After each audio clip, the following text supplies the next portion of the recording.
Hello, welcome to BarMax. This video is primarily a rebroadcast of a webinar that was streamed on August 18th regarding the upcoming remote bar exams to take place on October 5th and 6th of 2020 because of the COVID pandemic. Today's webinar does not deal with the California exam. It deals with the other exams, primarily the ones administered by NCBE in the UBE states. States like Massachusetts, New Jersey, New York, Illinois, now Ohio, Maryland. Lots of states have switched to the remote bar exam, and that's what this webinar was about. I'm re-recording the intro with some updated information, and then we'll jump into the webinar in a few minutes. So that's what today is about, preparing for the NCBE remote bar exams. We did, run some promo stuff. But what we're primarily going over in this webinar is an overview of what we know so far about these exams and what we suspect about these exams based on what I've found on various states' websites, although I know many of you are still waiting for good information from your state about how this will be administered.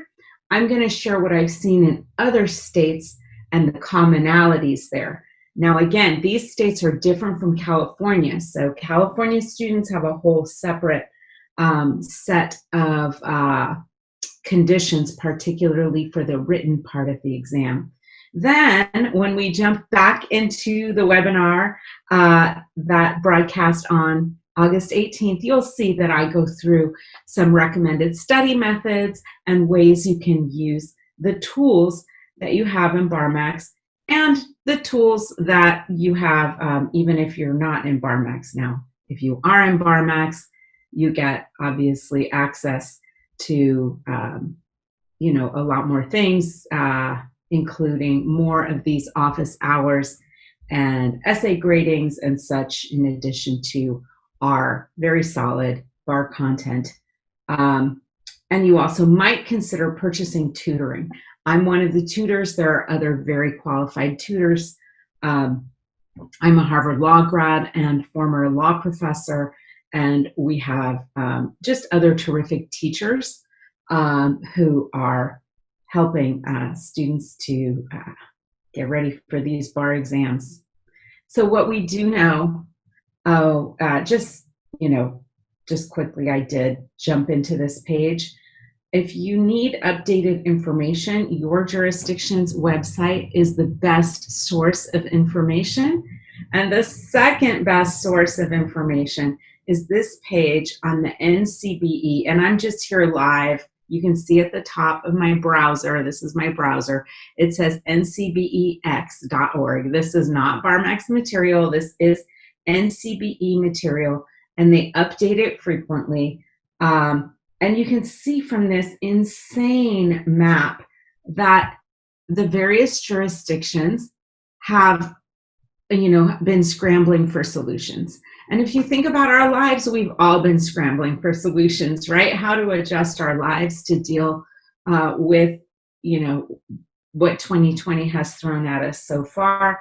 I know that taking the bar exam is incredibly stressful, and all of this makes it more stressful, but I want you to know that all of you are in this together, and we're here trying to help you get through it.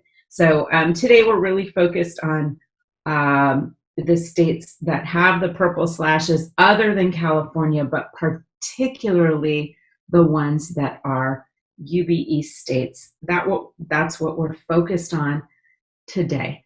And all of the recent announcements from all of the various states are here in alphabetical order at the bottom of this page. So very useful information from ncbex.org. We do know that, you know, the general conditions of a remotely proctored exam include that you will be watched. You will be watched by artificial intelligence. And then, you know, a human being will check in with you as well. At any sort of, you know, weirdness, you're going somewhere else or your eyes are going somewhere else, can trigger a human to come in and watch. There can't be noise in your room. So the camera and microphone will be watching you to make sure that you are focused on your exam and just your exam. You cannot use a second monitor. You'll be using just your, you know, one monitor. For most of us, that's a laptop with our you know, camera on, no second screen. And I talk about this later in the webinar, but for those of us who work from a second screen, that's not generally allowed. These are closed book tests. If you're in a state with an open book test, that's not what we're talking about today. We're talking about the NCBE test. It is closed book. You cannot have your phone. You cannot have books or any other materials in the room. And importantly, you can't have any other people or pets in the room. So this is where I give my advice, especially to parents, but really if you have any other human beings in your room, get a little lock and put it on your door now. You need a room where you're going to take the test that nobody is going to walk in and interrupt you. And if you don't have that at home, you need to work with your jurisdiction or find a solution that will work for you, a room where you can go somewhere quiet, good internet access for those 2 days, October 5th and 6th, which is a Monday and Tuesday. I'm so used to the exam being on Tuesday and Wednesday that I originally broadcast this as if it were Tuesday and Wednesday, but it's a Monday and Tuesday, October 5th and 6th. You need those 2 days. Your jurisdiction will have additional rules, and it will also give you an opportunity to test your software in advance. Now, the exact schedule will vary by jurisdiction, and it seems that the pattern we're seeing, and again, I mentioned this later in the webinar, is that the East Coast states are starting at noon, and the West Coast states are starting at 9 in the morning, which makes sense. And then Illinois has published that it's starting at 11. And this all makes sense because that way, you know, given the time zones, everyone would have a simultaneous start. A little terrifying from a software perspective, but you can see it being important from an exam security perspective.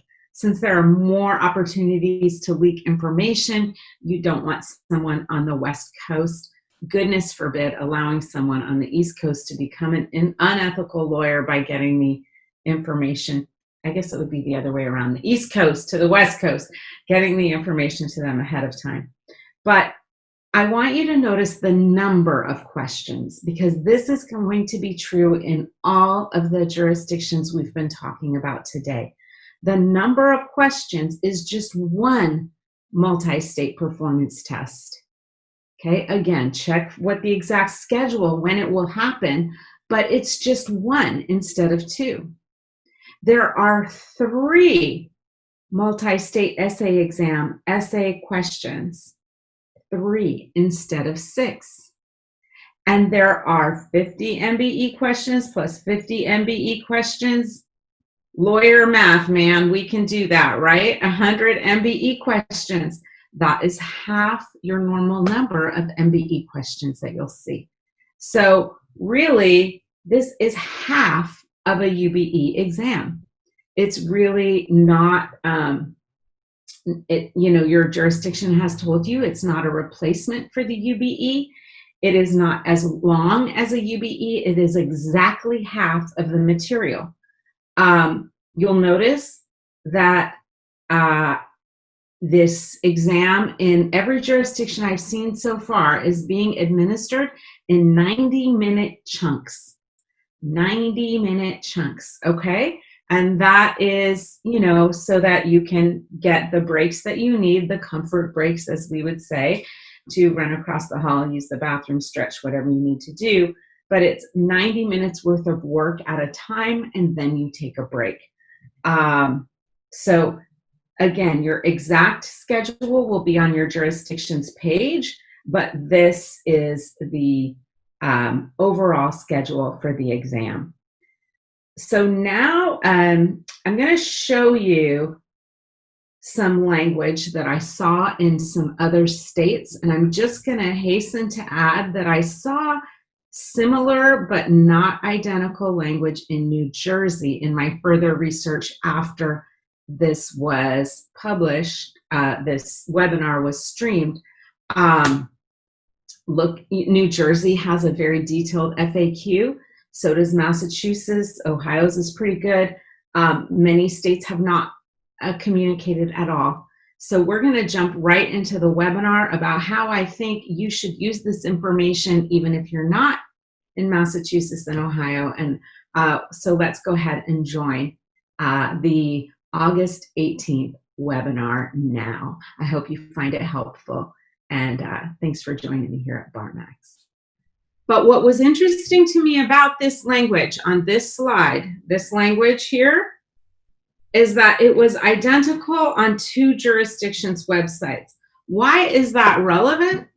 Because that makes me think that this language wasn't made up by the bar examiners, that it either came from the software provider or directly from NCBE, more likely from the software provider, okay? And to the extent that many states use the same software provider, this may well be the exam conditions that you face. This is one of those things that I suspect will be true in some of our non-communicative jurisdictions like New York and DC. I hear you, okay? And if there are other states that are not communicating as well, but I don't know, New York, I think, wins the prize, you know, for canceling and then saying, oh, never mind, we're not going to cancel, we're going to have this online thing, and oh, but you still can't sign up for it. And I know they have driven many of you up a wall, and you are persevering as best you can while studying for the bar. But this language did appear on more than one website, making me think that this may be more generally applicable than you've been told so far. So let's walk forward, assuming that these are your exam conditions, even as you continue to nag your jurisdiction to give you good information, okay? You can cut and paste and drag and drop within your response. Well, that's not very exciting, this one. You can view your question and your response at the same time. You can highlight within the questions. That's useful. And you can use virtual scratch paper. So what's virtual scratch paper? Virtual scratch paper is essentially another screen. It's something akin to a note document, right? A note on your computer that is open for you to write additional things. Some of you will simply want to write your notes into your response, but I'm going to show you a 3-split screen in a minute to see how you might use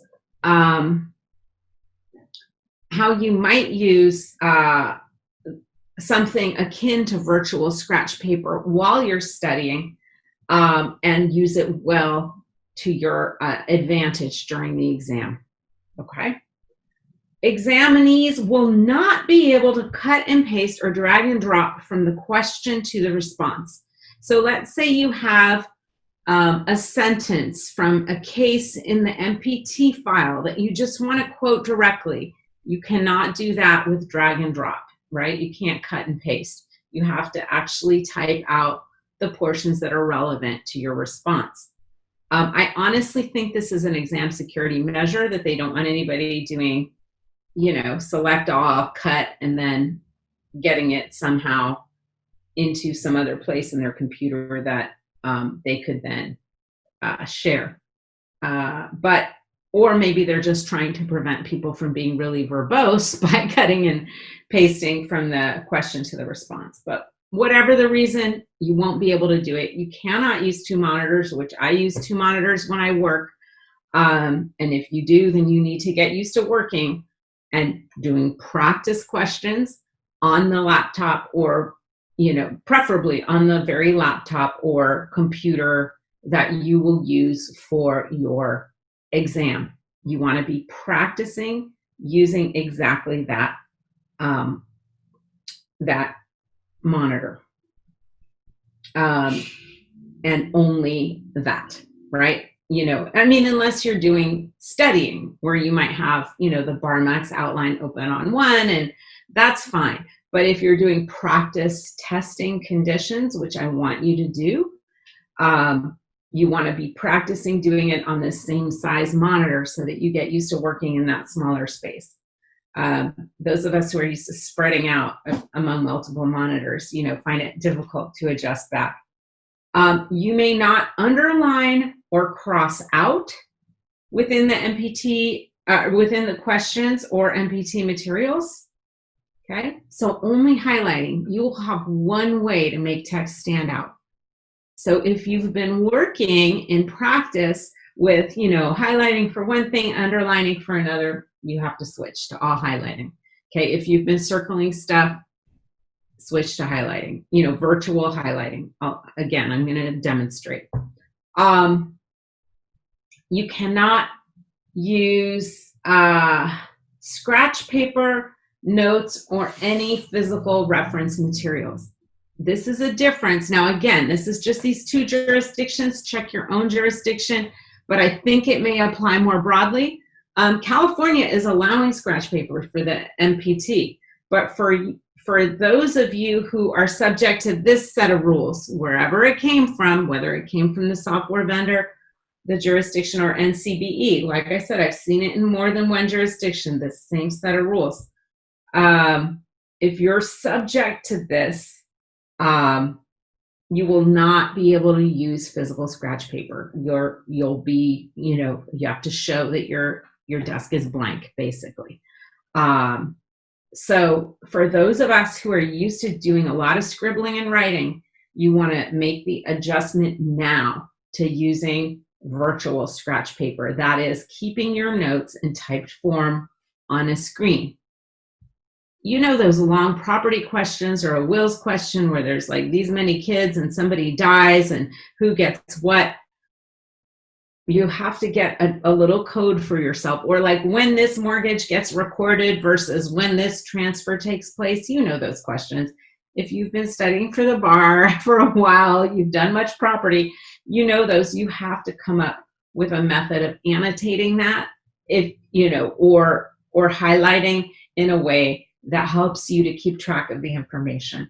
I'm a big scribbler. This would be a big adjustment for me. But if it were my exam, I'd start practicing using these conditions until I got good information from my jurisdiction. And I see some of you are sharing information in chat. That's great. I've been looking at jurisdictions' websites, but I don't look at everyone every day. So there may be updated information. I did kind of do a good scan last week. So what is my overall study advice? First of all, before I get into the split screen method, I'm sharing my iPad right here, but I'm gonna share my other computer screen in a minute.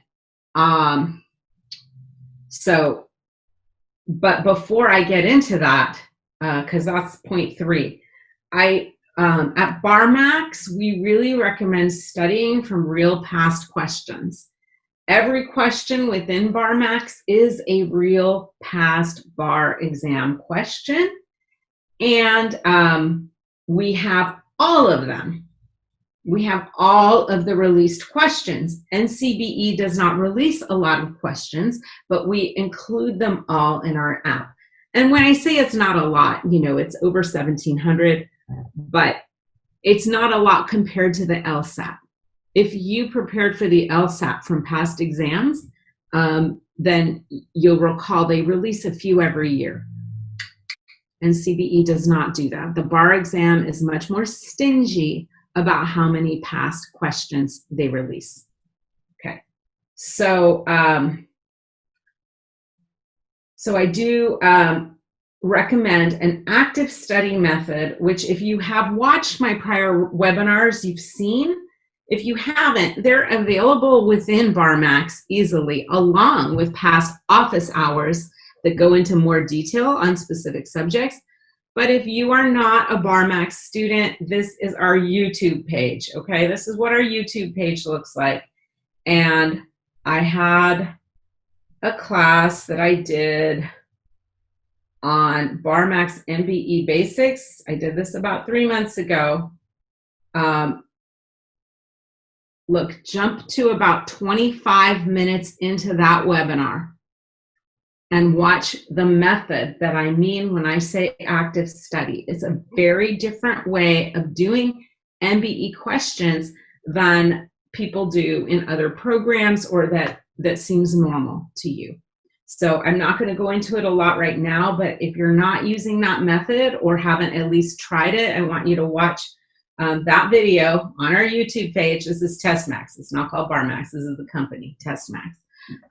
And take a look at that webinar, MBE Basics, and start studying like that. We want people to be studying in an open book way because we have pretty condensed outlines. You know, our outlines are on both our website and in the app, but we also have books. And this is the entire UBE course. Okay, now if you compare that to, you know, a certain competitor of ours, that if you take their course, it's up to here. The reasons our outlines are shorter is because we really, you know, whittled it down to the tested issues on the exam and not everything in that field of law. We have every past question. We wrote our outlines based on past questions. These people like to test the same issues and sub-issues over and over again. Permutations of the same fact patterns. So that's the stuff you need to know.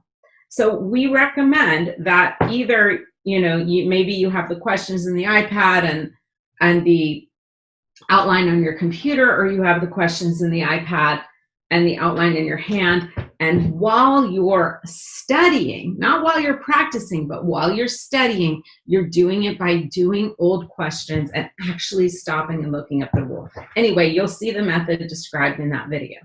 I also recommend that you practice using a split screen format. And I'm going to switch over to that in just a second here. I'm going to scan the Q&A first.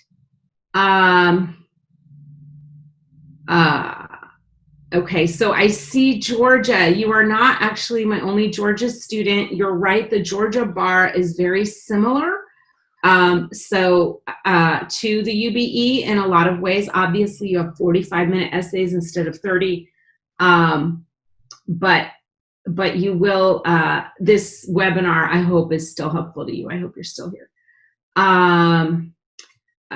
People are asking, let's see, AI.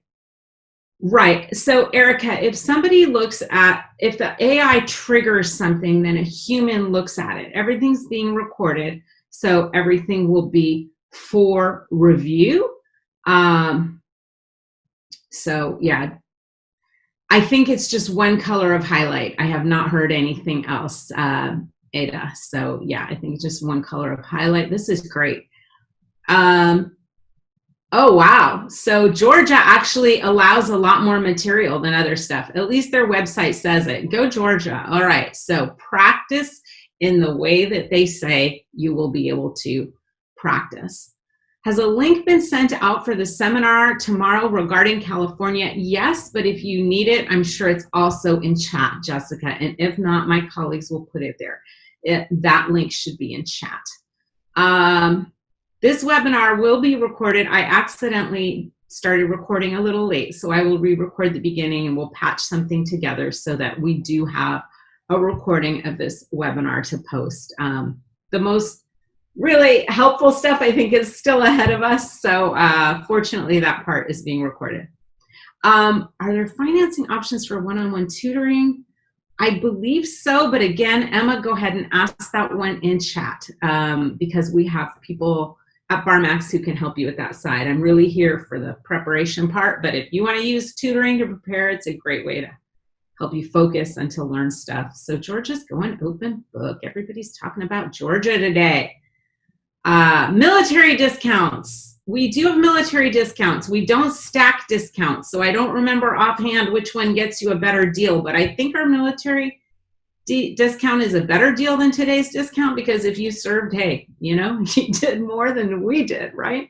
Anyway, whatever it is, just check and find out what the best discount is for you. Absolutely.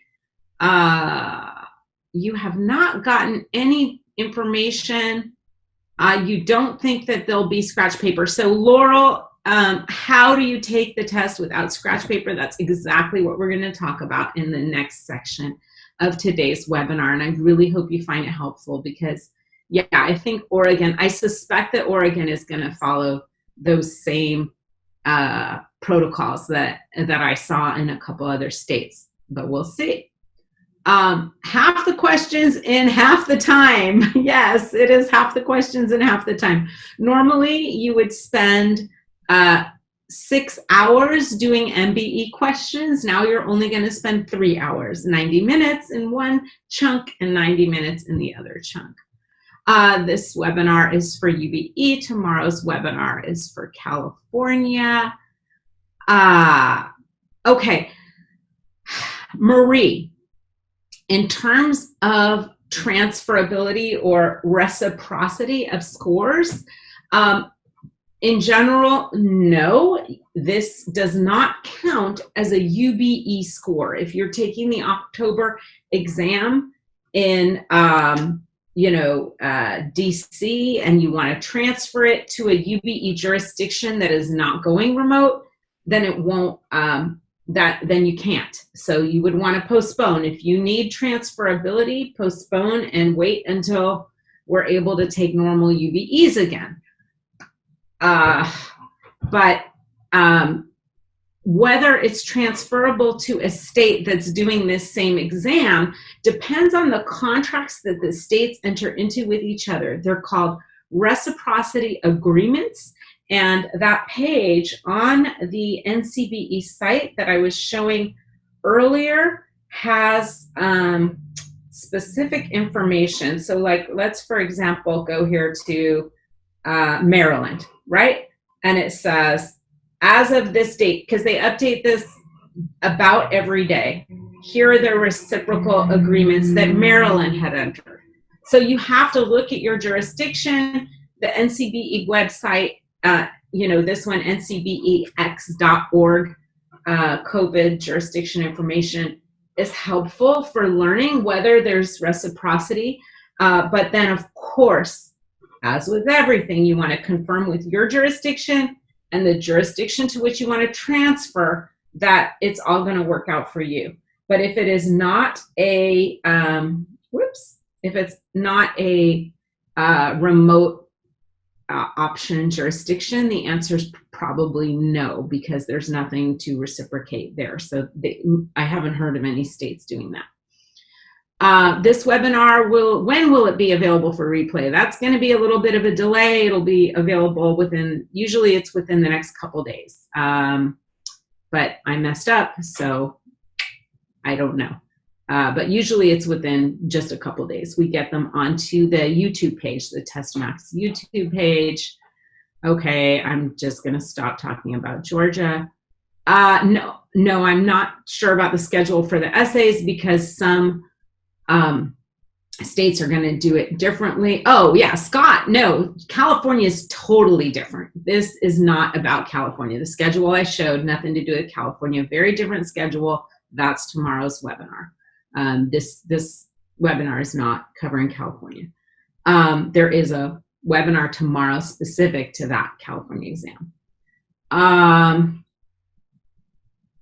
Okay, so Shauna, here you ask about constitutional law. That's a very specific question. If you're a BarMax student, you can email support and they'll send that question to me because it's a content question, but the bottom line is you don't have to know cases. You definitely don't have to know case names. The only thing you have to know is maybe Miranda in criminal procedure, right? You don't have to know case names for constitutional law. It's just helpful to remember that, that the constitutional cases came, or the constitutional law rules came from cases. And that's why they seem so weird and random, because that's how we know how the Supreme Court has applied the law in the past.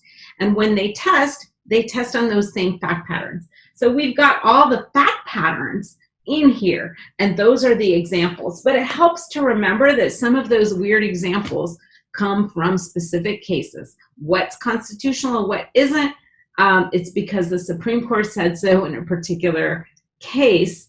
And, you know, we organize them under the rules, but in terms of like which type of fact pattern falls on this side or the other, sometimes it's just helpful to know that they came from cases, but you don't need to know the case names. No second monitor, no. Anna, again, that was the jurisdiction I was looking at, but I'm pretty sure that with remote proctoring, that's going to be true in every jurisdiction. You can ask yours, but yeah, no second monitor, which is, as I said, for me, it would be rough just because I'm spoiled. I'm used to it. I work at home. Active studying is the open book method, Kenneth Prince. So go ahead and look at that other video that I recommended, the webinar on the MBE Basics webinar. I described the method. It's an open book active study method. It starts about 25 minutes into that video. Will they be recording us? Yes, because Richard, if there is an allegation of cheating or something, they want to review it. So yes, they will be recording you.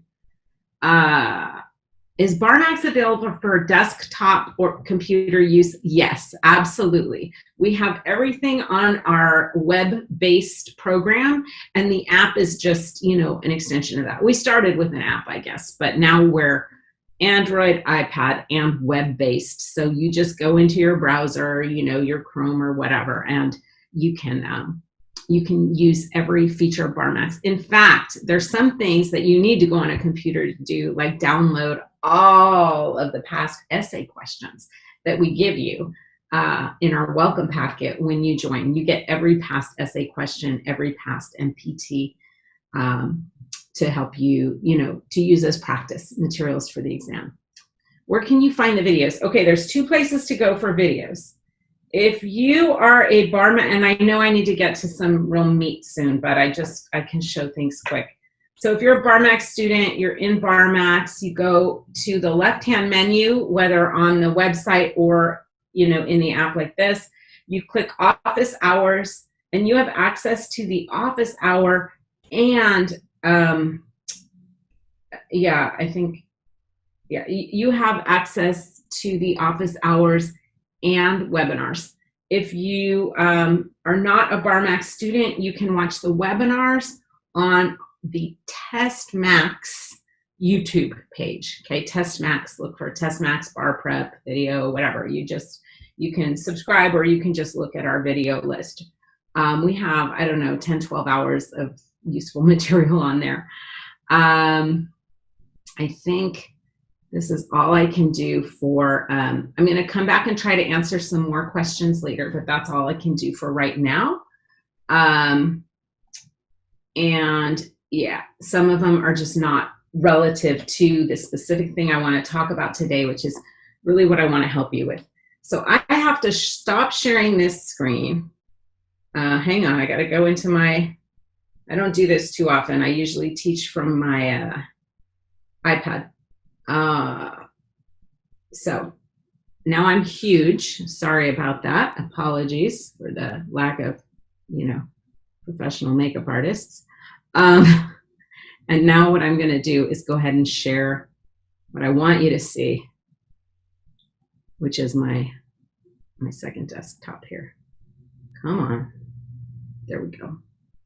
Now you should be able to see what I have here, which is a split screen, 3-tier format. Now, you could do this, you know, side by side. I did it up down. I don't know how it will be on your software. As soon as you know, then start practicing that way. I have a place for notes up here. I have the question on the left, and I have where I'm going to write my answer down below. Okay. You can do this, I think Windows, just you can snap them into place automatically on like newer versions of Windows 10. I'm using a little tool that, you know, I went online and looked for split screen options, like, you know, and I ended up getting this little thing called Magnet. You can, it was $3 in the App Store. I'm not affiliated. There may be better tools, but this is the one that I found yesterday and have been fiddling with. So this is how I would practice. Because, you know, like the question that I got a few minutes ago is really what I came here to answer today. How do we study without, and how do we practice doing questions without having access to scratch paper? So first of all, what I've thrown up here first is a short civil procedure question, which I recognize is a little easy to start with a short question, but hey, we have to start somewhere, right? So what would I do in these notes? Well, first in BarMax, you know, we read the cause of the question. Oh, whoops, it highlighted. I didn't realize I had it on highlighting. Let me get rid of that. Special. Yeah, and I had some notes here earlier. I was fiddling with it. But if I were just reading my calls of the question, I could highlight them if I felt like it was helpful. I got to get my iPad out of the way. You know, I'd see that question one is about removal. Question two, wow, that's really tiny. Also, if you're having trouble seeing any part of the screen because there's a big video of me, like shrink it down. If you hover over me, there's a little line you can get rid of the videos, and that will help you to see the whole screen. Okay, so yeah, I'm not sure if I would do this in a notes document. I'm fiddling with it today, but you might want to just use 2 Word documents if you're more comfortable in that. Anyway, so question one is removal. Question two is joinder. How do I know this? Because I'm reading the questions down below. Yeah, I don't like it. It's too small. Joinder. Question three is jurisdiction, right?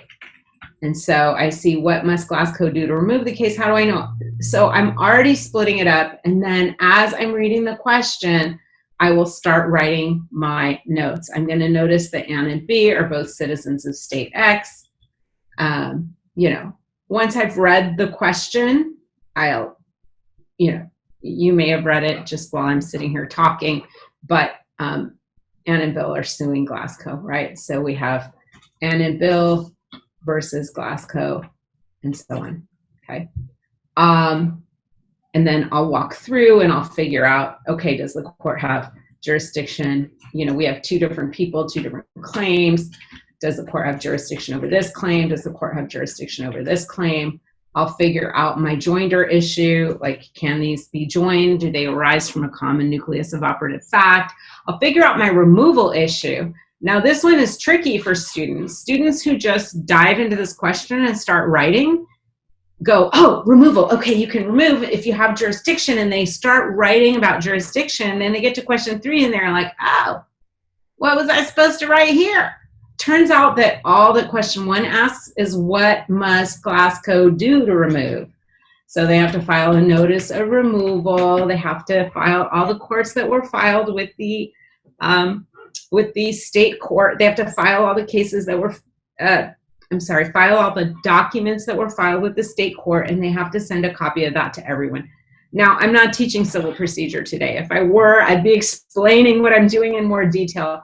And in fact, I have a couple of sessions coming up where I'm going to roadmap a few essays. I'm actually going to use this method that I'm using right here to map out some essays, how I would write them on an exam. But I want you to practice this way so you get this, right? And then, you know, you've read and you've written your notes.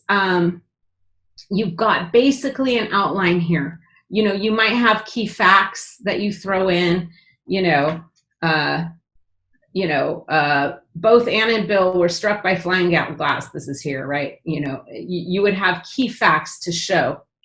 But you don't write a whole lot up here. Notice that anything I do write is just a word or two, right? So my outline is going to consist of some lines, some things like this. Oh, Glasgow is a citizen of state Y. This means we have diversity. You know, I'm writing my quick notes, and then down here, I write my beautiful answer. You know, what must Glasgow do to remove the case to federal court? And then you'll say, to remove a case, a plaintiff must file, a defendant, to remove a case from state to federal court, a defendant must file a notice of removal, blah, blah, blah, right? So we're going to roadmap some questions together in terms of content. I've done a roadmap session. This is 2 past office hours I did on all of the MEE topics that are not on the MBE, like secured transactions and corporations and wills and family law. I did those in road mapping already, but I was using the method of scribbling on my iPad, and that method won't be available to you. So in my upcoming office hours, I'm going to use the method I'm showing you now. But yeah, I'm going to use a Word document because I don't like how I can't make these big. Anyway, whatever. I'm going to use a method like this so that you know how you would practice. What about the MPT? Well, I put an MPT here too. Of course I did, right? I'm here for you. So the first MPT here in Ray Anderson, you're just going to have to get used to scrolling with your notes. Okay, so this question's all done. We're done with this question. We've written a beautiful answer to this little procedure question. Okay, we're doing our MPT, or maybe MPT is first. I don't know. Look at the schedule for your state. But we're here and we read the memo first. We can highlight specific things in the memo. Okay, we can highlight. That's all we can do. Even though, you know, I'm using Adobe, it'll let me do more things. All I'm going to do is highlight, because on the exam, you know, pretending I'm in a jurisdiction following those rules, all I can do is highlight. So, you know, whether Greer would be considered an employee of Anderson, you know, I'm pretending I read this whole letter, which clearly I have, but you know, you'll read, you'll take your notes just highlighting, and, you know, we'll put our key things here. We have a workers' comp claim. You know, our big issue is Greer an employee or independent contractor, right? From here, we'll scroll to the law. And you can keep all of your little notes right here in your digital scratch paper, if you so choose. Some people are going to recognize that, oh, I know I'm going to be using the facts of this case, so I'm going to keep my notes down here. Some people will feel more comfortable. So look, it took me all that time to scroll to the library. Whew, this is how you're going to have to do it. But, you know, before you were flipping a bunch of paper, now you're scrolling. Okay, and we have here in the library, oh, sorry, I scrolled too far. I scrolled to the second library. All right, I gotta stop looking at the camera and look at my screen. I like to look at the camera, I feel like it's friendly. Sorry about that. So we have, you know, we have our cases. So I always say to write, you know, this memo. If you've watched my other webinar on this, I say, you know, note your task at the top. It's a memo. It's objective. You know, your audience is your boss, is a lawyer, right? So that you know what tone you need to write in. You know, you need to write in a legal style. You're not writing a letter to a client. So you note your task up at the top. You note your law here, and then you build your outline around that. Okay, so in your law, you're going to note your cases, and I'm pretty sure, and you'll have to check, that you're going to be able to cut and paste from your notes, you know, your digital scratch paper to your thing. You can't cut and paste from here, at least according to the rules I've seen so far. It's not going to allow it. Okay. So the point is, find a comfortable way to do split screen for you. If you find out from your jurisdiction that it's going to be like this instead of like that, you know, if wait, I got to come over here and make this. Yeah. Anyway, however it's going to be set up, I want this to be my middle third. Come on. Where's middle third? Sorry. Like I said, I got this yesterday. Oh, center third. I got this app yesterday. I want you to find something that works for you for just practicing. And then, you know, I'll probably make this one bigger and this one smaller, whatever. I liked doing the quarters the way that I had it. You find something that works for you, you practice that way, and as soon as you find out what yours is going to look like, then start practicing that way. They'll give you a chance to practice your software somewhere before the exam. I certainly hope it's enough time, but if you do the little practice and it's a week or two or a month before, I mean, it's probably not going to be much. It might be a week. Then learn what it looks like and set something up for yourself that looks like that and practice a little more so that you walk in there confident that the technology itself is not going to be the barrier for you. You know what I mean? So that was my goal of showing you that. Like I said, I'm going to do some questions like this in far more detail. I don't like the way I ended up making that look, but I'm going to do questions in more detail in my office hour next week and the week after. The office hours are for BarMax students only, but I know that many of you are BarMax students already. If not, it's a great reason to buy BarMax between that and the discount with this webinar. But you know, if you don't, you still have my advice, which is practice your outlines that way. Okay, so I want to stop sharing. Hang on. I got to do this. This is what I've got to do. So the office hours. Oh, the app I used is called Magnet, the little app that I used. You know, it may not be the best one. I looked at, I seriously like searched some information on YouTube and Google for 15 minutes and just picked one because I said, I need to prepare for my students. They need content, you know, they need content. So here I am for you. All right, so what I'm going to do next is share. I have to stop sharing here, sorry. Like I said, I usually just teach from my iPad and I don't teach from here. So gotta figure out why my Zoom is not playing nice today. Stop share. There we go. Stop share. Now I'm huge again. I don't like being huge. The reason I'm doing this is so that I can answer more questions. So I do want to get back to answering questions. And let's see what we've covered. I've shown you the test max. Are you here? Yeah, I haven't been able to. Yeah, okay, good. This is what it's supposed to look like. If you do decide to take BarMax, you get writing feedback. By the way, even if you don't decide to take BarMax, send in some essays for feedback. You can purchase just writing feedback from us a la carte. I think it's 10 essays for $200 is a package that we offer. That's a huge discount of $30 per essay. If you have BarMax, that's included. Your first 10 essays are included, but it's really helpful. Our graders give detailed feedback. They'll help you with your writing. So consider that. I already told you we have real questions. Okay, so I wanted to cover this. I just want to make sure.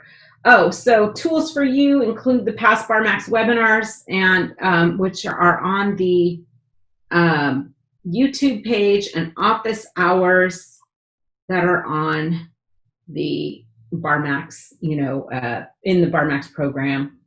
And these, somebody's asked about these, and I think for me this is going to be next Wednesday and the Wednesday after that. I'm front loading the MEE essays because I know that some students are still taking live bar exams in September. So I want to make sure that I'm done with my essay roadmaps, and then California essay roadmaps will come later because they're all taking October. So it's next Wednesday and the Wednesday after. And I can't remember if they're at this same time or 2 hours later. It's one or the other, but we'll be sending out emails soon. We also have an adapted BarMax study calendar. It's basically the same as the old study calendar, except for that it's geared to October 5th and 6th, and it changes the exam format to have you testing in practice testing in 90-minute chunks. So when you do those OPE, those online practice exams, which are put out by NCBE, they're 100 real questions. When you do those, you'll do them in 90-minute chunks. Why? Because you don't have to take 100 questions in 3 hours anymore. So learn to pace your energy the way you will on the exam. So again, I mentioned a discount earlier. I mentioned tutoring. So that's about it. Let me go ahead and answer some Q&A. I got through all of my material, like my planned material, in an hour, which is amazing for me. But I am ready to, continue. So someone asked, and I skipped this one earlier, like, will this exam even be successful? And I don't know. That's so much in the COVID era. We just have to say we don't know. There were problems with some remote exam administrations. Michigan tried to do a remote exam, and what's it called? The software, ExamSoft, kind of screwed up. People got booted off. Or no, they didn't get booted off. They were able to take each exam segment, but they had trouble coming back on because the page with the passwords to log back on was hacked. So there was delay, but it was fixed, and they were able to get on and access those passwords and continue the next segment of their exam. Will there be any hacks in any states on October 5th and 6th? I don't know. ExamSoft got past that hack, but the fact that it happened at all, of course it makes me nervous. It makes me nervous for all of you guys. Hopefully they've got a few months now to work on their exam security, and they're doing that, and getting better, hiring a lot of smart people, or consulting with a lot of smart people to make sure that the exam is secure as possible. But yeah, I think it's going to go through. I think it's going to go through, and I really hope it's successful in every jurisdiction. Will there be hiccups? Probably. But everyone in Michigan was able to finish their exam that day. So it was a delay. They were all on Twitter. Oh my God, I can't get back in. Which, if you can't get back in, get on Twitter. Why not? Or you could do something more relaxing, like preparing yourself for the next. It was helpful though to get on Twitter, right? And to see that everyone else is having this problem. It's not just you. So yeah, fine. Twitter's good. Your friends are good. But hopefully that won't happen. Hopefully it will really work out. So Georgia's totally different kind of exam. People keep telling me this, and I don't know. Yeah, then you don't need this today as much. So I already answered all of these, done, but I have some that I still need to answer. Here we go. So New York Bar is, Maria asks, really, is there only one MPT? Yes, this new exam, the normal bar exam has 2 MPTs. This October exam is half an exam, because that's all that the National Conference of Bar Examiners is releasing. In the MBE section, will we be able to highlight, also, will we be able to drop bad answers like we do on BarMax? Oh, Elvira, that's a really good question, and I want to answer it. I think the answer to dropping bad answers is yes. Why do I think that? Because California's website has said that they can. And NCBE administers that MBE portion of the California exam. So I think if California can drop bad answers like you can in BarMax, then I think your exam will look the same, because they can't have a platform that's different than what NCBE is offering other states. Again, pester your jurisdiction to give you these details. These are important questions. I don't know if you'll be able to highlight in the MBE section. I think so, but I don't know for sure. So pester your jurisdiction to get you these answers, because you need these answers so you know how to practice. But I think, again, that's like what we know and what we suspect. I suspect you will, strongly suspect you will be able to drop bad answers. And I think you may be able to highlight within MBE questions, which, I'm a person who marks things up a lot when I read.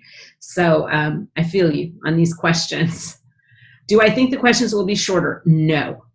Ada, I think that they will. First of all, MBE questions, let's start there. They don't even put a real question on the MBE until it has been vetted and tested numerous times. So these will be the same MBE questions that they've been offering for eternity, okay? The MBE questions will look like past MBE questions. And I really don't see any reason for them to make the MPT or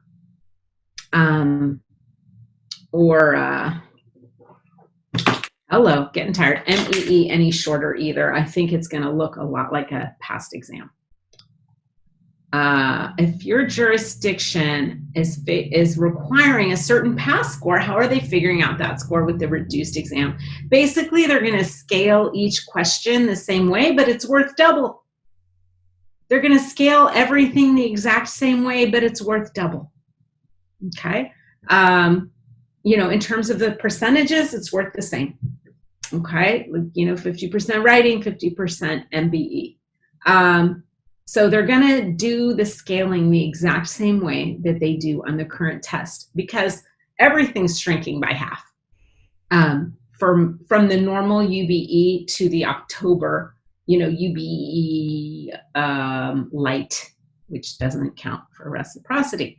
My state, Illinois, has worked out as reciprocity with other states. Good for you, Maryland. I am an Illinois lawyer, but I did that before it was UBE.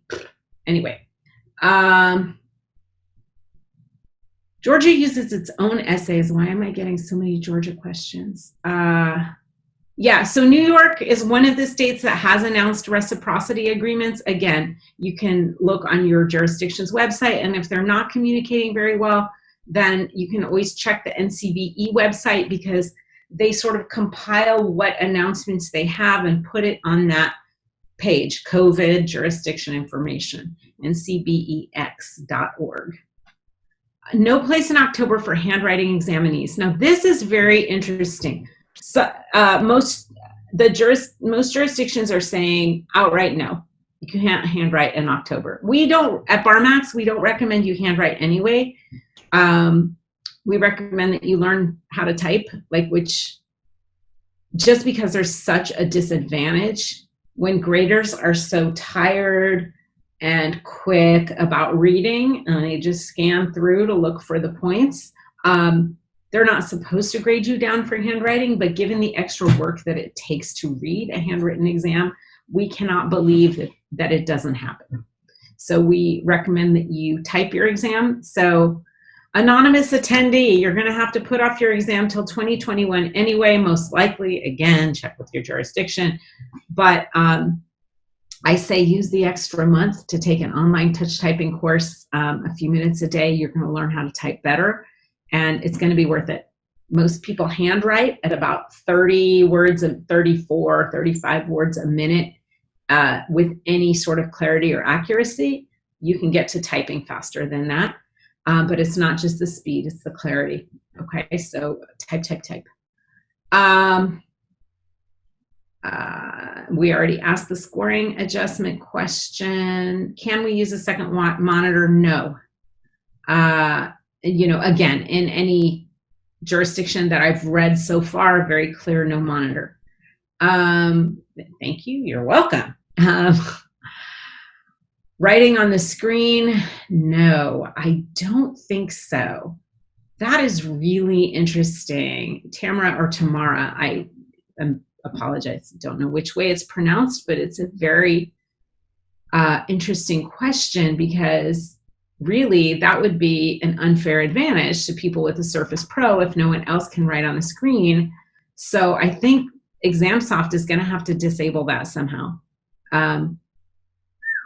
Yeah, ugh, I hate to say it, and I don't know how they're going to do that, but I think I would suspect that they will disable that feature. So unless you hear otherwise, practice without it. How many essays should we be practicing before the exam if you're a repeater? Again, this is general BarMax advice. You can watch my MPRE basics video for advice on the essays. You need to be turning essays in for review by our graders so that they can give you feedback on your writing. That's one thing. Like, having your writing be good is one thing, and then knowing the law is another thing. And for that, you'll want to be doing practice MBE questions and practice essays in those areas of law, and then practice essays in the other areas. And for those essays that you're using to become stronger in the law, you don't have to write them all out, especially if you've already got your writing to a pretty solid place. You just want to write a little outline and then review the point sheet, the NCBE analysis that we have under, it's like model answer point sheet in the welcome packet. We have all the point sheets, and they have a detailed explanation of all the law. So you just write your little outline, and then you read, how close was I in my rule statement? How close was I in my application of the facts? Another reason you need to have BarMax, but if not, some of those are available on the NCBE website, a few years for free, others paid. We have them all as part of BarMax. Every past question with that detailed analysis in the point sheet. You need to be reading those in order to make sure that you're solid on how the law would apply, which facts really matter. So David asks, hopes I'm doing good. I am, thank you. If you're you don't stay for this webinar, David, if you stuck around, I hope you didn't, but yes, check back tomorrow. Multiple monitors pose a security risk. Yes, that's why. Will you have access to the recording if there is an allegation of cheating? Another excellent question for your jurisdiction. I can't imagine that due process would not allow you access to that if it were preventing you from becoming a lawyer. So very interesting, and hopefully, Laurel, it won't happen to you or anyone else. You ask good questions. Come to me for tutoring. Would it help to type brief notes in the Mbe Answer to save time? So Kathleen, you saw me do it in a way that is split screen, or you can do it in your answer. Either way. Some people are more comfortable having a separate outline. And I say if you're a separate outline person, try doing a split screen, because they will give you virtual scratch paper. If you're more comfortable doing your outline right in your answer document, then practice doing it that way instead. Just find a comfort, a method that works for you and run with it, and then practice it on the sample, that they'll send out with the real software. How big is my screen? I don't know. Let's see. This one's not too big at all, and this one's enormous. I do a lot of work, okay? I've considered getting a third one, but then there's, I'm going to push it off the desktop moving books around, so, enormous. My second screen is enormous, and if I were taking the bar exam, I would not have access to it, so I would be practicing on this little bitty screen here. I'm also older than many of you, and what is the app I use for the split screens? It's called Magnet. There are others. It was $3 in the App Store. That's for Macs. Okay, I think on Windows 10 computers you can do it already. Can you use abbreviations? Again, this is I cover this in my MPRE webinar sparingly. If you write statute of frauds SOF the first time, then use it sparingly. Don't make up new acronyms. Okay, because if you use one acronym and then the next person whose essay she's reading uses another acronym, can you imagine how your grader has to deal with all that? So when in doubt, write it out. But something very, very basic, you know, I think it's okay. If you're a fast typist, then don't bother. But if you know, so use acronyms sparingly and don't make up any weird ones. SOF, if you've written statute of frauds out the first time and put SOF in parentheses, just like you did in that question, Saba, I think that one's not too weird. But then again, you know, I was a contracts professor, so, you know, will a mouse be allowed? I think so. Gosh, like a separate mouse as opposed to this. Yeah, I don't see why a mouse wouldn't be allowed. I can't think of a security risk in here. You can examine it. I haven't written anything on it. No hearsay exceptions. Memorize those. I'm a slow typist.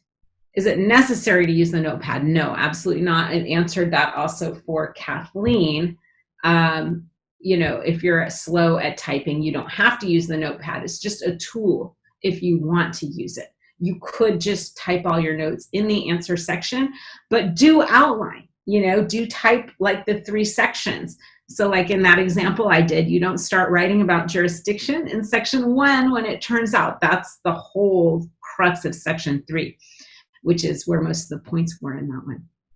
I've already answered this. Dumb question. Are we in trouble disqualified if we talk aloud during the exam? I'm an auditory person. I don't think that's a dumb question at all. And I wish I knew the answer, because technically I think it's supposed to be yes, right? But if they watch your video and it's just you talking to yourself, the trouble is that they hear it, it's going to trigger the video review. And so you probably want to get to where you're muttering very quietly. You know, just move your lips and talk to yourself. Yeah, it's hard, but think about it. If you were in the regular exam room, you couldn't do it. So I think the answer is like, you better not do it. Because if you think about, if you took the actual exam and you were sitting there going, okay, then here's the exceptions, you know, declarant not available. Yeah, you couldn't do that, right? If you had people on both sides of you, they would, I don't know, like they don't have anything to hit you with because maybe their shoes. I mean, yeah, it would go badly for you, right? You can't do it during the exam. So probably not during the at-home version either. So simulating the test, Laurel, is nerve-wracking. Yes, I showed you an option for simulating. Definitely like put the PDF on one side of the screen and a Word document on the other if that's the simplest way you can do it. Just practice with that and then adjust it to look like the software as soon as you know what the software will look like. And Laurel, it's nerve-wracking for you, but everyone else taking the exam is under the same constraints. Nobody's going to have access to, nobody in your jurisdiction is going to have access to the software before you do. So you're all under the same, handicap, as it were, in the golf sense of the word, right? Like you're all penalized the same amount for being the first people to use this exam platform. So what daytime are the office hours? I answered that. It's next Wednesday, and it's either at noon Pacific or 2 Pacific. I think I made it 2 Pacific because most of us are Eastern time people. I'm at Central time, but most of you are Eastern or Central time viewers, and a lot of people are still working and want to watch something at the end of the day. So I think I put it a little later. But it's next Wednesday and the Wednesday after. Anyway, I apologize for not having that on my head. We're sending out announcements soon. Is the office hour live? If so, when? Is it interactive? Okay, first of all, office hours. Oh, Greg, I know your name. Hi, Greg. You are a BarMax student. It is like this, except for instead of a webinar format with the Q&A and the chat, I can actually be in chat because I won't have quite as many people as I do right now. I don't even know how many people I have, 200. Yeah, we can get 200 in an office hour, but not always. So it's like this. I will answer questions in chat. I don't really take verbal questions. Again, it's just, I usually have a lot to cover and I run out of time, and it's hard to use other people. What I was using for the split screen was not an iPad. I was using my Mac. I just had a second screen up on my Mac so that I could run, what is this thing? Zoom right here, and then run the split screen here. But if I were practicing for real, I would run it right all here on my laptop, which is staring at me right now.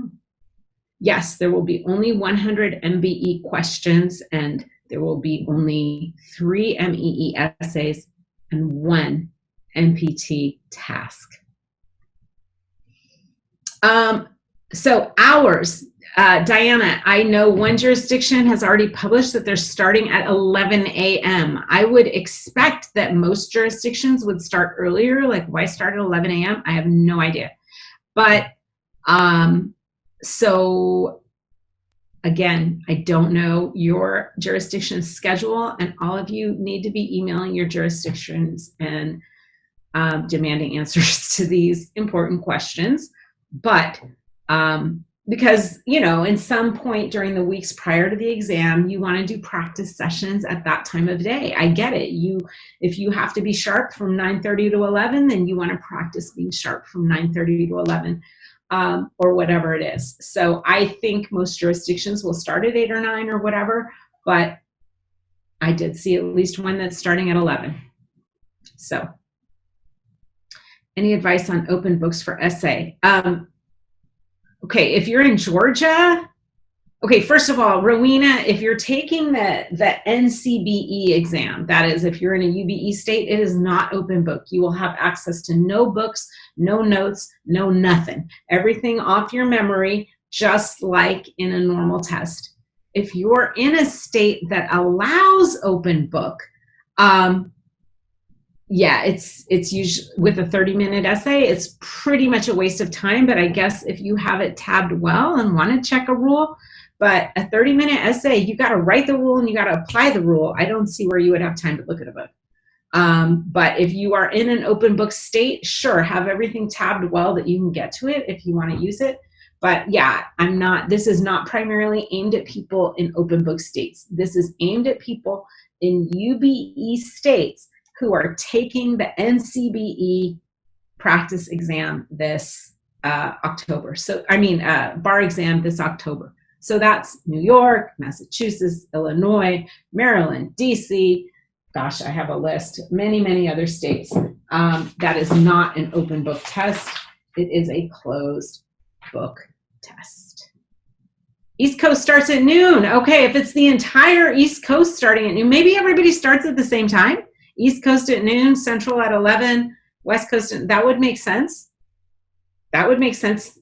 West Coast at 9, East Coast at noon. I just don't know this for sure for all jurisdictions. But Rachel, that would make perfect sense with the East Coast starting at noon and the Central time zone starting at 11. Maybe it was Illinois that I saw that was starting at 11, which is Central time zone. And that would make sense with California starting its exams at 9, then everybody starts at the same time. And that helps with exam security because nobody in California is going to send their buddy or unethical client a picture of the questions before they have to do them. So here is a good question. Marilyn, I've been thinking about this. NCBE has not answered whether they will still include tester questions, the ungraded questions. I think they might not, because with only 100 questions to grade you on, like, don't you need them all graded? You know, that's my thought. But I don't know for sure. So you have to treat every question like it's a real question. And my guess is that they are, that all 100 are going to count toward your score. It doesn't affect how you take the test anyway, because you can't skip any even bad ones. I mean, yeah, like, you know, you don't skip any for that reason, just because you think they're tester questions. Does BarMax continue to update study materials until October? What updates do we have coming? We have some new torts flashcards coming online soon. We're always updating BarMax. In terms of law, there's no updates to the law that I know about. There was one Supreme Court case that came down this term that did change something within BarMax. We do it right away with the outlines. We're very, quick to change the outlines, which is why the outlines sometimes do get ahead of the lectures, because we change the outlines as the law changes. And we're constantly providing improvements, upgrades to the app and to the whole program. So yeah, there will be some things that are updated. We've updated the calendar recently, a bunch of other flashcards before that. So yes, but I don't know any particular updates that you might be looking for, Olivia. How are they going to gauge the difficulty of the questions? So if they've run these questions before, they don't put any question live until it's already been tested as a tester, and they know from statistical analysis how difficult it is. They know they run in their statistical analysis, are the people missing it the people who are people who do well missing this question, or people who do poorly getting this question? Because if so, then maybe something's confusing in an answer choice. I mean, they slice and dice these all a lot. The statistical analysis they do on each question before they actually run it is quite intense. So when they get to gauging how well you did with those 14 questions in each subject, they know exactly the difficulty level of each of those questions. So they'll be able to come up with an accurate score for you, just like they do on a 200-person test. They're just a 200 question test or 175 question test. They're just not torturing you for quite as long. I've answered this. So yeah, so everybody's asking about those experimental questions. I don't think any will be experimental, but I don't know for sure. So how many do you need to get right for the MBE to pass? Obviously, you could, if you're really good at writing, you could get a slightly lower MBE score. If you're really, great at the MBE and poor at writing, you want a higher MBE score. But if you are like right down the middle on both, let's say you're in a jurisdiction with a passing score of 166, that's a common passing score, 166, then that's 133 on the MBE and 133 on the essays. Now, again, you could get, more on the essays and less on the MBE, but let's say just right down the middle, like you want to pass with just barely passing and be evenly balanced in both, that would be about 62%. And it varies because of the difficulty of questions. They're scaled every year, so it's not exactly 62%, but it's somewhere around there. If you're doing the OPEs, the online practice exams, for the first time and getting, like you've never seen those questions before, you haven't done that OPE before, and you're scoring 65% or above, we think you're passing the bar. So yeah, that's the percent. So 65 out of 100. But again, some jurisdictions have higher cut scores. If you're in Alaska, where it's 280. Did I say 166? I meant 266. You all knew that, right? What did I say? Anyway, 266 in New York, 270 in some jurisdictions, 260 in New Mexico. Okay, go New Mexico. 280 in Alaska. Why? They don't want any more lawyers in Alaska, apparently. But so, that'll vary a little bit, but somewhere around that 62, 63, 64, 5% if your writing is just down the middle. But hey, improve your writing. Send some of your writing to us for grading, and we can give you feedback on that so you can get better on both sides of the test. Okay, that's what we want to do. We will post this on our YouTube page. I already answered the question about computers that let people write on the screen. I really don't think that that's going to be allowed. What about Texas? Oh boy, what about Texas? So Texas is doing its own it's doing a remote version of the Texas exam. And so it's going to include, you know, the portions that Texas includes. I think it still has PMP and all that. Texas independently tests practice and procedures. So you really have to look at Texas's website to look at the format of what their remote exam is going to be. The MBE will be the same if it's that October test, which I think it is. But the other thing you could do, LaToya, is just, you know, if you go for it, or you can wait it out and take a UBE next year, because Texas will be a UBE state next year. So yeah, anyway, good luck. Good luck either way, LaToya. So I forgot to introduce myself at the beginning, but I've passed 3 bar exams in 3 different states, and one of them is Texas. I've lived a lot of places, done a lot of things. I'm a Harvard Law grad and was a law professor and all this stuff. But anyway, I know the Texas exam, and it is, it's unique. Florida looks crazier to me. I'm not a Florida lawyer. Is the New York bar, nothing's going to be open book. I don't know. Yeah, it's a closed book exam.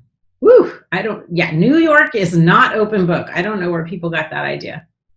Do I actually do tutoring? Yes, I do. Contact BarMax, and they can hook you up with some tutoring. And I still have room on my dance card. It gets busy before the exam. But yeah, you know, I'd love to tutor you guys. I would be glad to. Let's see, not open book. Do I tutor? Things are jumping around a little. Word check, spell check, scrolled arrows. These are all ExamSoft questions, and I actually, I think there is spell check in ExamSoft, but I don't know for sure.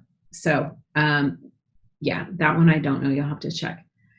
So I don't like to answer questions about the quantity of study needed, because it really varies, and quality is more important than quantity.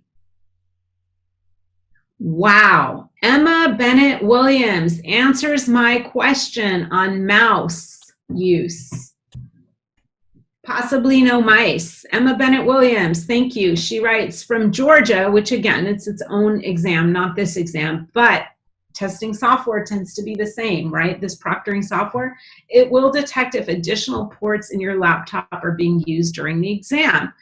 And you could be qualified or disqualified, so no additional ports, which means that my little mouse, you know, the little thing that talks to my mouse. I get tired after a few hours of talking, but yeah, then it wouldn't be allowed. Then I wouldn't be able to use a mouse. So you have to practice mousing with your laptop. You cannot go to the restroom during the 90-minute session. So you've got to last 90 minutes without going to the restroom. And yeah, if you've got some illness that requires a special accommodation, you probably should have already had an accommodation for that and be working with your jurisdiction on that. But 90 minutes. Yeah, so you can't get up, go to the bathroom, any of that. For 90 minutes. You get more frequent breaks than you do in the real exam or the live exam. The MBE portion for the California bar is 100 questions. Michael, it's 100. Those are the only MBE questions being released. Come to the webinar tomorrow that Brandon is doing on the California bar, but it is 100 MBE questions.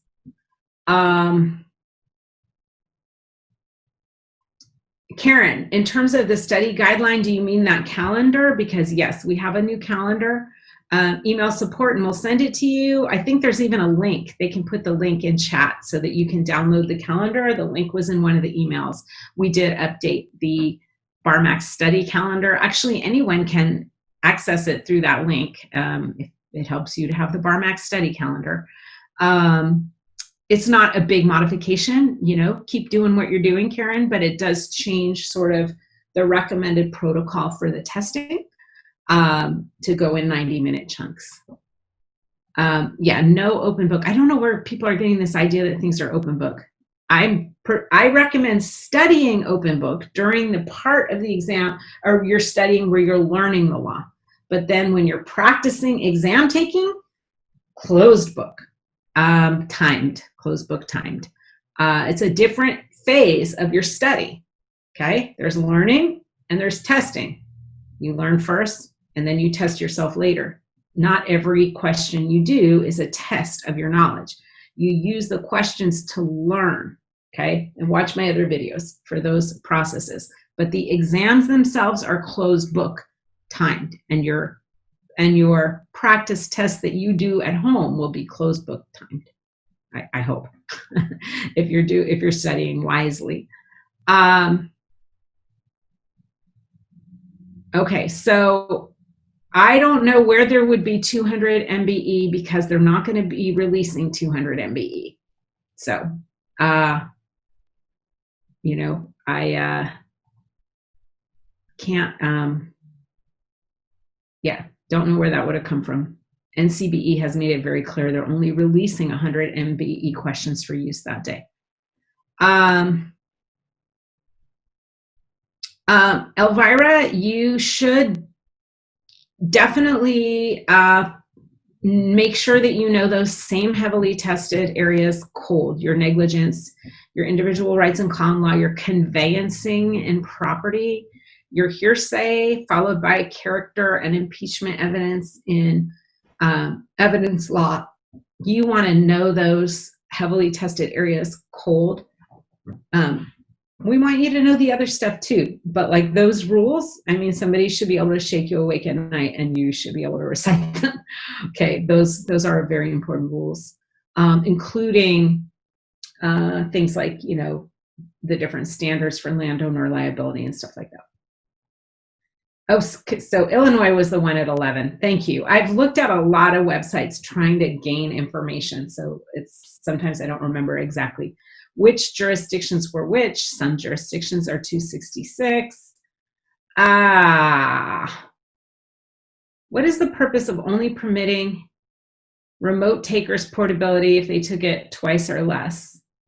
I don't understand the thinking. Yeah, I feel like if you pass, you pass. So Anna, we're just here to help you pass, but can't help you with that portability. We don't make the rules. We just try to help you guys succeed under them. Sorry. Sorry, I'm slouching. How should we focus on types of questions for the MBE now that it's condensed? Same way that we've been asking you to study all along. Use the same study method. The only thing that changes is when you do practice tests toward the end of your period of study, you'll practice in 50 question, 90-minute chunks instead of 100 question, 3-hour chunks. Ohio allows a mouse. Woo! Go Ohio. Ohio is a new UBE state too. Welcome, Ohio. Hi, William. Welcome. ExamSoft does not allow spell check. Okay, thank you. It's been a long time since I used it. I did use ExamSoft when I took Illinois, but it was a long time. Indiana already gave its bar and it was open book. Yes, it was, or wait, did it already do it or did it postpone it? Anyway, open book.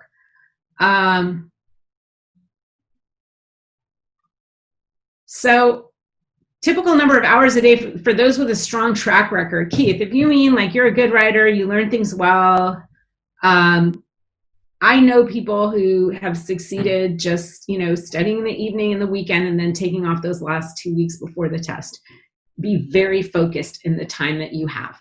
That's all I say. If you use a 2-hour chunk every evening, then don't use that 2-hour chunk like listening passively to a lecture. Do active study method, do problems, be very active in your studying. You know, every hour of your study time needs to be your best brain time, right? Then watch these webinars or listen to lectures in your downtime and really focus your study time on, you know, assuming people are doing well and are already familiar with the material. Focus your study time on the questions. Now, if you're going through it for the first time, yeah, you got to listen to the lectures. So it really, really depends on where you're at and how you study and what your life is. I mean, you know, some people have jobs, some people are parents. Some people are both, and you know, they're finding a way to make their schedules so they can study for the bar. BarMax is very flexible. We want you to get through the assignments, but when you do them and how, doesn't matter. Do we have just an MEPT, MEE focused program? No, it's just part of BarMax UBE. If you take a test in one state and want reciprocity, it's not yet listed, but both states have reciprocity with the third state. Don't know. I think, George, you would be like, I don't think that works for just reciprocity, what you're posing in that hypothetical. It works if you practice law. Like, let's say you go practice law in the third state for 5 years. Well, maybe the second state has a rule that a practicing attorney can come back and become a lawyer. You know, that's not reciprocity, but that's, you know, allowing a lawyer to become admission on motion, it's called in most states, right? Allowing a lawyer to become a member of the bar without taking the test. But I don't think you can lily pad reciprocity agreements from exam to exam without, you know, that 5 years of practicing law. But it really, like, who sets the rules for that is the jurisdiction where you want to practice law. Their rules control, because obviously they get to control who wants to be a lawyer. So Indiana took their exam. It was open book one day. Yeah, I had somebody who took that. So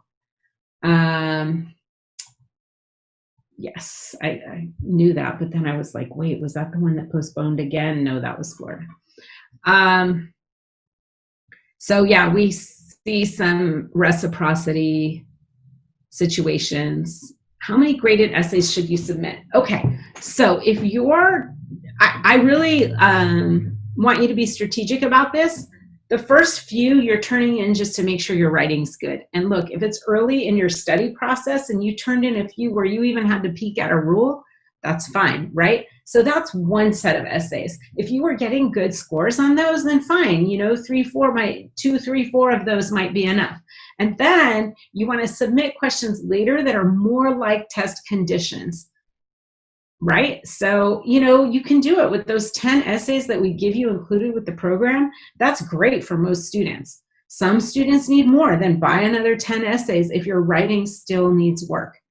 And you have to do this with essays and MPTs both. Remember, you can turn in an MPT as part of that 10.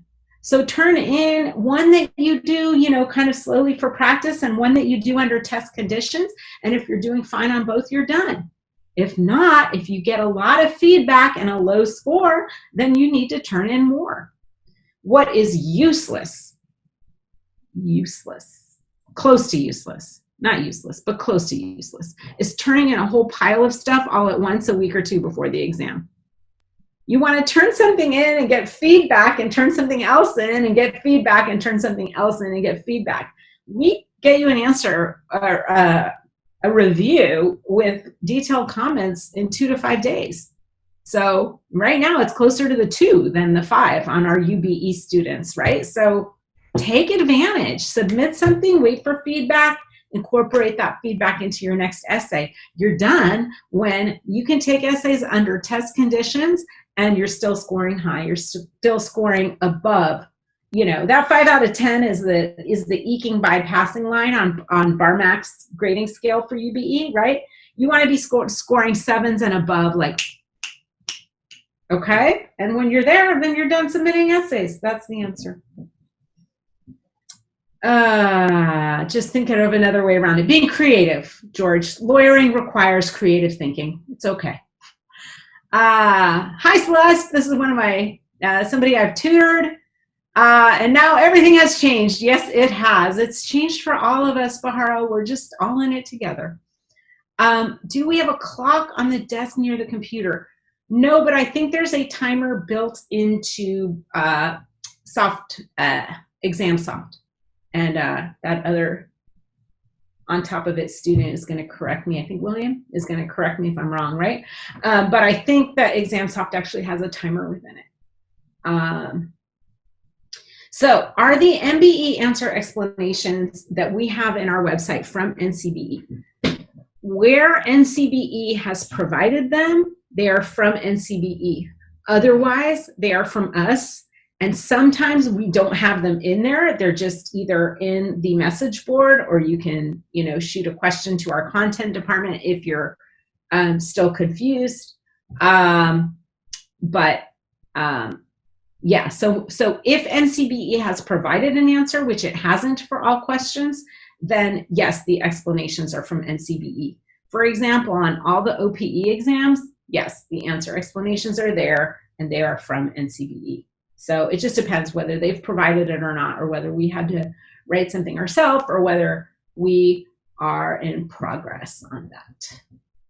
So for the wrong answer choices, we used to only have right answer choices, and we're building back in wrong ones. Answered, dismissed, answered, open. Okay, I think I'm done with the Q&A. I really appreciate you guys for hanging in here with me. I see that there's still a lot going on in chat, but I hope that my colleagues have been able to answer all your questions, because we've been going more than an hour and a half now. So yes, and LaToya, if you want to get tutoring,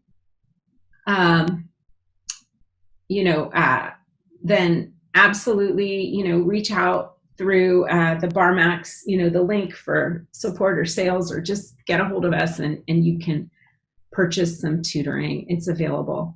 Anyway, we're here to help. I hope that this one was helpful. Again, the next two, where I'm going to be actually outlining essays in the split screen format and writing out some essay roadmaps, that is going to be for BarMax students only. It's next Wednesday, and the Wednesday after, I figure I'll need 2 sessions for those.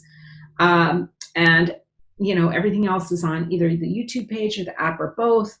And keep following your jurisdiction's website. I really hope this was helpful, and good luck to all of you. Stay well.